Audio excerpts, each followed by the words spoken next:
Okay. NMR സ്പെക്ട്രയിൽ അടുത്ത ഒരു ഫെനോമെനനാണ്. NMRൻ്റെ high resolution spectrum എടുത്തു കഴിഞ്ഞാൽ ഓരോ പീക്കുകൾ എത്രയായിട്ട് സ്പ്ലിറ്റ് ചെയ്തിട്ടുണ്ടെന്ന് നമുക്ക് അറിയാനായിട്ട് സാധിക്കും. അതിനെ ഗവേൺ ചെയ്യുന്ന ഫെനോമെനനാണ് എന്തെന്ന് പറയുന്നത്, സ്പിൻ കപ്പിളിംഗ് എന്ന് പറയുന്നത്. സ്പിൻ കപ്പിളിംഗ് എന്ന് പറഞ്ഞ ഫെനോമെനൻ നമ്മളുടെ മോളിക്യൂൾസിൽ നടക്കുന്നതുകൊണ്ടാണ് ഹൈ റെസൊല്യൂഷൻ സ്പെക്ട്രം എടുക്കുമ്പോൾ നമുക്ക് എന്ത് ചെയ്യാൻ പറ്റുന്നത്, സ്പ്ലിറ്റ് ചെയ്തത് കാണാൻ പറ്റുന്നത്. ഹൈ റെസൊല്യൂഷൻ സ്പെക്ട്രയാണ് നമുക്ക് ഏറ്റവും ആപ്റ്റായിട്ടുള്ളത്. റിസൾട്ട് കിട്ടാൻ അല്ലെങ്കിൽ റിസൾട്ടിന് ഏറ്റവും നല്ലത് ഹൈ റെസൊല്യൂഷൻ സ്പെക്ട്രയാണ്. ലോ റെസൊല്യൂഷൻ സ്പെക്ട്രം എടുത്തു കഴിഞ്ഞാൽ നമ്മൾ സിഗ്നൽസ് ബ്രോഡായിട്ടാണ് കാണാറ്. അതിൽ നിന്ന് കറക്റ്റായിട്ട് അതിൻ്റെ കെമിക്കൽ ഷിഫ്റ്റ് വാല്യൂ എടുക്കാൻ സാധിക്കില്ല. അപ്പോൾ നമ്മൾ ഹൈ റെസൊല്യൂഷനിൽ എടുത്തു കഴിഞ്ഞാൽ അവരെന്ത് ചെയ്യുന്നു, മൾട്ടിപ്ലിസിറ്റി എന്ന് പറയുന്ന ഫാക്ടർ കാണിച്ച് സെവറൽ സിഗ്നൽസ് ആയിട്ട് അവയെ സ്പ്ലിറ്റ് ചെയ്യുന്നു. ആ സ്പ്ലിറ്റിങ്ങിന് കാരണം എന്ന് പറയുന്നത് ആരാണ്, സ്പിൻ കപ്ലിംഗ് എന്ന് പറയുന്ന ആളാണ്. സോ അസിഡിഫൈഡ് എഥനോളിൻ്റെ കേസാണ് ഇവിടെ പറയുന്നത്, എക്സാമ്പിളായിട്ട് പറയുന്നത്. അസിഡിഫൈഡ് എഥനോൾ എടുത്തു കഴിഞ്ഞാൽ എഥനോളിൻ്റെ ഇതെന്താണ്, CH2OH. സോ അസിഡിഫൈഡ് എഥനോൾ എന്ന് മെൻഷൻ ചെയ്ത് പറയാൻ കാരണം അപ്പോൾ H+ എന്ത് ചെയ്യുകയാണ്, ബാക്കി H+ ഇവിടെ ഫ്രീ അല്ല. ഓക്കെ, ബാക്കി നമ്മുടെ സാമ്പിളിൽ H+ സാമ്പിളിൽ എന്തെങ്കിലും വേറെ ഇതുണ്ടെങ്കിലോ അല്ലെങ്കിൽ നമ്മുടെ ഇടുന്ന റെഫറൻസിന് എന്തെങ്കിലും ഹൈഡ്രജനോ അല്ലെങ്കിൽ എന്ത് ബാക്ക്ഗ്രൗണ്ടിൽ എന്തുണ്ടെങ്കിലും ഈ H+ എന്ത് അസിഡിക് ആയതുകൊണ്ട് അതങ്ങ് പോകുന്നു. ഓക്കെ, സോ ആ H+ അവിടെ ഇല്ല എന്നാണ്. ഈ H+ എന്തില്ല, ഇവിടെ ഇല്ല. നമ്മുടെ അസിഡിഫൈഡ് എഥനോൾ മെൻഷൻ ചെയ്യുമ്പോൾ ഈ H+ ഇവിടെ ഇല്ല. ഓക്കെ, നെക്സ്റ്റ് നമ്മൾ മെഥിലീൻ പ്രോട്ടോൺസ് ഉണ്ട്, മീഥൈൽ പ്രോട്ടോൺസ് ഉണ്ട്. ഇവ രണ്ടും എന്താണ്, തമ്മിൽ കണക്റ്റഡ് ആണ്. സോ മീഥൈൽ പ്രോട്ടോൺസിൻ്റെ 3 പ്രോട്ടോൺസ് മെഥിലീൻ പ്രോട്ടോണിൻ്റെ 2 പ്രോട്ടോൺ കാരണം ഇൻഫ്ലുവൻസ് ചെയ്ത് സ്പ്ലിറ്റ് ചെയ്യുന്നു. ഓക്കെ, സ്പ്ലിറ്റ് ചെയ്യുന്നത് എങ്ങനെയാണ്, N+1 എന്ന് പറയുന്ന റൂൾ വെച്ചിട്ടാണ്. സോ മീഥൈൽ പ്രോട്ടോൺസിൻ്റെ 3 പ്രോട്ടോൺ സ്പ്ലിറ്റ് ചെയ്യുന്നത് തൊട്ടടുത്ത് നെയ്ബറിങ് പ്രോട്ടോൺ എത്രയാണോ +1 എന്ന രീതിയിലാണ്. ഒരിക്കലും ആ പ്രോട്ടോൺ അല്ല എണ്ണേണ്ടത്. മീഥൈൽ പ്രോട്ടോൺ സ്പ്ലിറ്റ് ചെയ്യുന്നത് തൊട്ടടുത്തുള്ള ആള് കാരണമാണ്. ഓക്കെ, സോ അതെപ്പോഴും ഓർമ്മ വേണം. തൊട്ടടുത്തുള്ള ആളുടെ പ്രോട്ടോൺസിൻ്റെ എണ്ണം +1 ആണ് എടുക്കേണ്ടത്. സോ മീഥൈൽ പ്രോട്ടോൺസ് ഇവിടെ സ്പ്ലിറ്റ് ചെയ്യുമ്പം എത്രയായിട്ട് സ്പ്ലിറ്റ് ചെയ്യും, 2 + 1 3 എന്ന രീതിയിൽ ആയിരിക്കും സ്പ്ലിറ്റിംഗ്.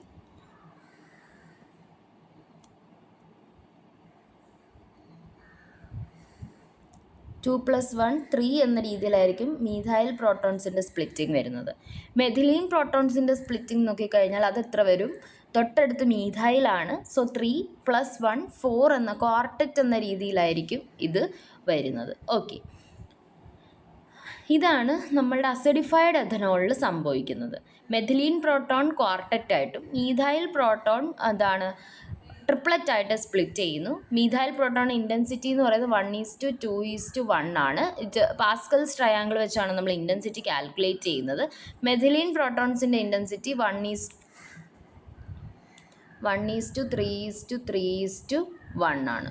ഓക്കെ, OH എന്ന് പറയുന്ന ഫാക്ടർ, OHൻ്റെ പ്രോട്ടോൺ, ഹൈഡ്രോക്സിൽ പ്രോട്ടോൺ ഇവിടെ ഇല്ല. ഓക്കെ, അതുകൊണ്ടാണ് നമ്മളതിനെ, കാരണം എന്താണ്, this is acidified ethanol. Okay, so H+ വേറെ എവിടെയോ ആരുടെയോ കൂടെയാണ്, ഇവരുടെ കൂടെ ഇല്ല. ഓക്കെ, ഇതാണ് അതിൻ്റെ ഒരു ഇതെന്ന് പറയുന്നത്. ഓക്കെ, നെക്സ്റ്റ് ഇനി ഈ ലൈൻസിൻ്റെ സ്പ്ലിറ്റഡ് ആയിട്ടുള്ള ലൈൻസിൻ്റെ സ്പേസിങ് കമ്പോണൻ്റ് ആണ് സ്പ്ലിറ്റ് കപ്ലിംഗ് കോൺസ്റ്റൻറ്റ് J എന്ന് പറയുന്നത്.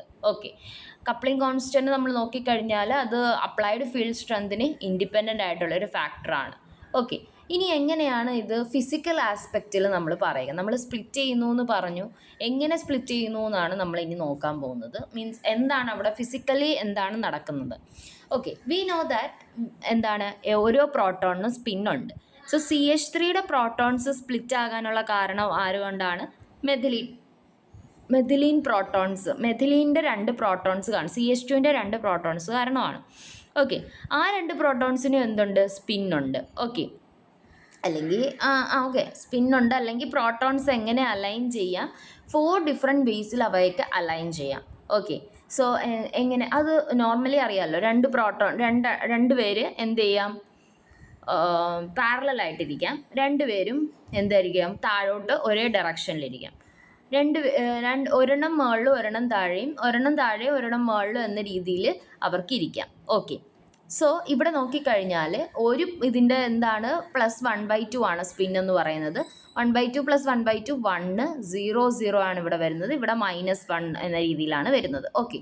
ഇവിടെ നമ്മൾ നോക്കിക്കഴിഞ്ഞാൽ ഇതൊരു ഡിഫറെൻറ്റ് സ്പിൻ സ്റ്റേറ്റ് ആണ് അല്ലേ, ഇതും ഒരു ഡിഫറെൻ്റ് ആണ്. പക്ഷേ ഇവർ രണ്ടുപേരും ഈക്വൽ ആയതുകൊണ്ട് നമ്മൾ ഇവരെ ഒന്നായിട്ടാണ് കാൽക്കുലേറ്റ് ചെയ്യുന്നത്. സോ 1 1 1 3ആയിട്ട് ഇവർക്ക് സ്പ്ലിറ്റ് ചെയ്യാമെന്നുള്ളതിൻ്റെ ആ ഒരു ഫിസിക്കൽ ആസ്പെക്റ്റ് ഇങ്ങനെയാണ് വരുന്നത്. ഓക്കെ. CH3യുടെ പ്രോട്ടോൺസ് ട്രിപ്ലറ്റ് ആയിട്ട് സ്പ്ലിറ്റ് ചെയ്യുന്നു. അതിന് കാരണം ഇതാണ്.